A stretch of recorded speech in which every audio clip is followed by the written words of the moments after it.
Coach, what do you think of Aesop's 89-yard return? Next question. What do you think of Gardner Minshew's 89-yard touchdown throw? I'll tell you what, here we're going to do. Raise your hand if you got a question, I'll call on you.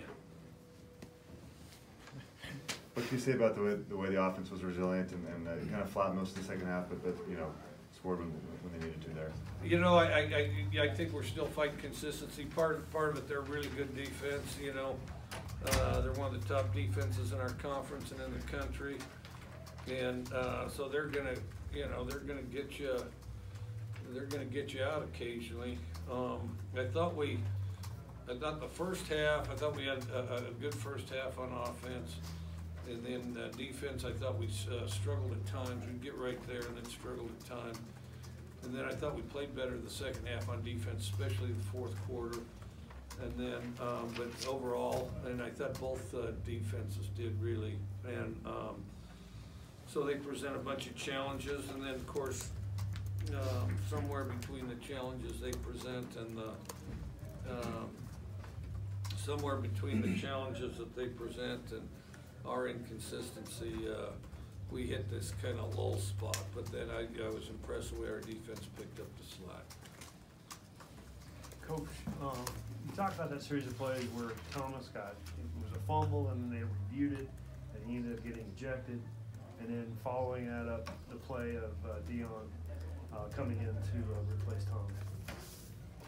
Well, I thought Singleton did a good job replacing Thomas for sure. And I didn't see the play that you referred to. But if you have any questions on it, I think you ought to call Woody Dixon at the conference office. And one of these days, I'm going to start carrying around the phone number and the email.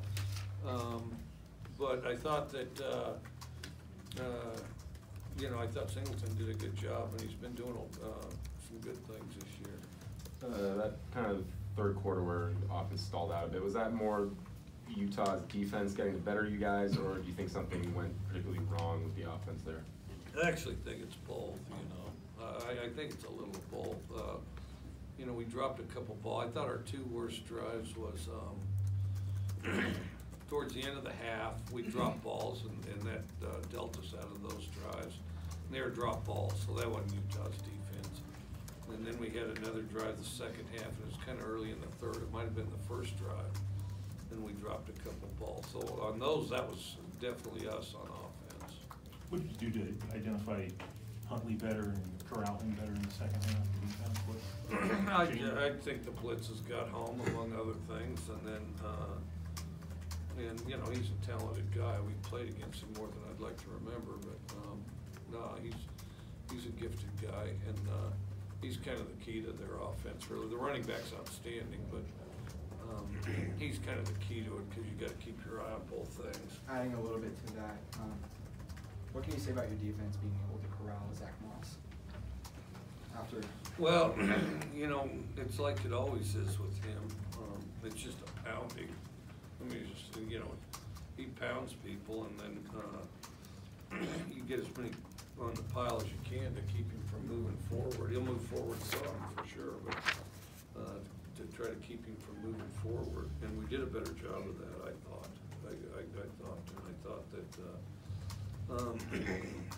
I thought our, I feel like we're a pretty well-conditioned team, and that may have been part of it too. You always talk about your team's toughness and stuff. Were you happy with how they kind of stood to the task there in the second half, especially in the fourth quarter against a pretty tough Utah team? Yeah, I thought the fourth quarter we played together and battled away. It was a very scrappy fourth quarter by both teams, and very physical. One of the more physical games I guess I've been involved in, and the fourth quarter was certainly all of that. Did you notice a breakdown in the field goal block or anything similar to what happened last week against USC? I'd have to see it. It looked like we struck the ball low, and it was quite a ways out. Sometimes that happens if it's a ways out. I'd have to see it. I'd just be guessing.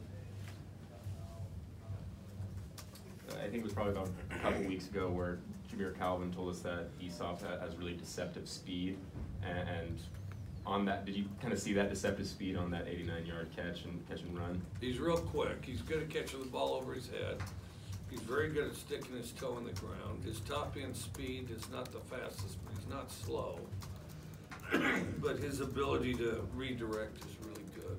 You know, and he's starting to unfold with more and more of that, and looks better and better. And then part of it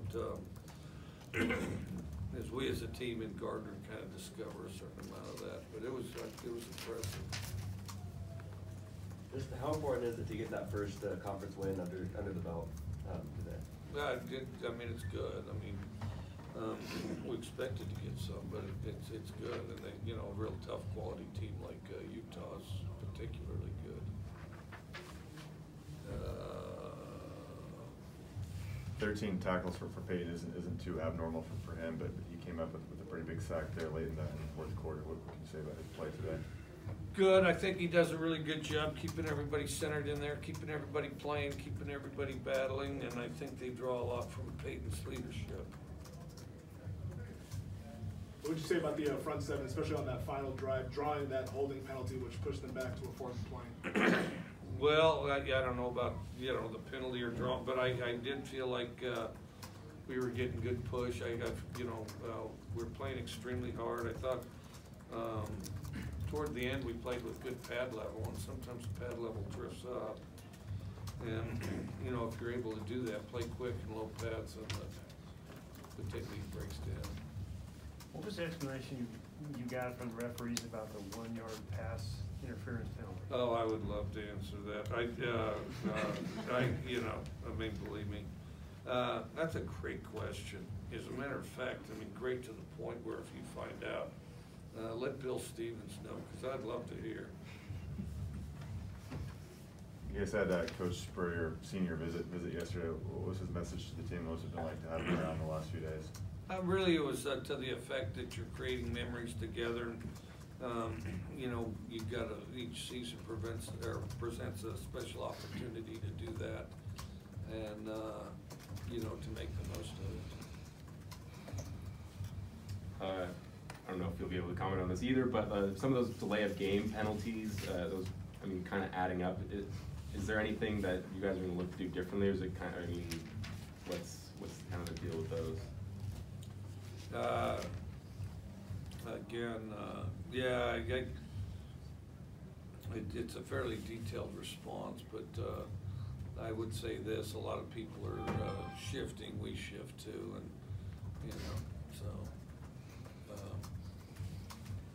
Kendron Williams had a pretty crucial pass breakup toward the end of the first half.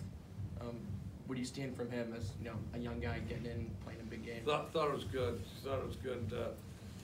Yeah, he played a little extra as you know, as we just been talking about it. Singleton. Yeah, we kept rotated him and Singleton both. One last question in regards to Singleton is: did you change the game plan at all with him replacing Thomas, or is it just basically? I don't think so. It didn't seem to be, because we ran a number of blitzes, and you'd have to ask those defensive guys that if they adjusted it at all. I don't think so, because it was still pretty wide open, and you know, it's not like all of a sudden we restricted stuff much. All right, thank you. We'll start bringing the players in. All right, thanks.